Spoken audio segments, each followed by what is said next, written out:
ጎረቤት ላይ ነው እንትን ብለው ያሉት ተጠልለው ያሉት እኛ ጎረቤት ላይ የተጠለሉት ደግሞ ካምፕ ተሰርቶላቸው አይደለም፣ ካምፕ ተሰጥቷቸው አይደለም የተጠለሉት።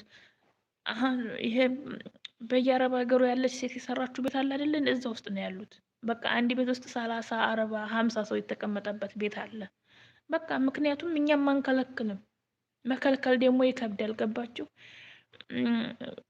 አሁን እኔ ቤት ካለኝ በቃ እኔ ቤት ውስጥ ሰው ከሌለበት ይከፍታሉ ይገባሉ። በቃ ይከፍታሉ ይገባሉ። 20 30 ሆነው እዛው ፍግፍግ ብለው ነው የሚቀመጡት። አስቡ እንግዲህ 3 ክላስ ነው ትልቅ ቤት ከ4 ክላስ ነው።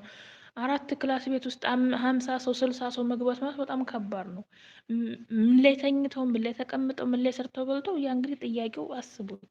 እንደዛ ነው። አሁን በተለይ ውጫሌ ላይ አሁን ካምፕ እንኳ የላቸውም። ራሱን የቻለ ካምፕ የላቸውም። በቃ በየአረብ ሀገር ሴት ቤት ነው ተንትን ብለው ለጊዜው ተጠልለው ያሉት። ልብስ የላቸው ምን የላቸው። በጣም ከባድ ነው። የምር ነው የምላችሁ። እና ይሄን ስታው በጣም ነው እንትን የሚለው አይምሯችሁ ነው የሚዛባው።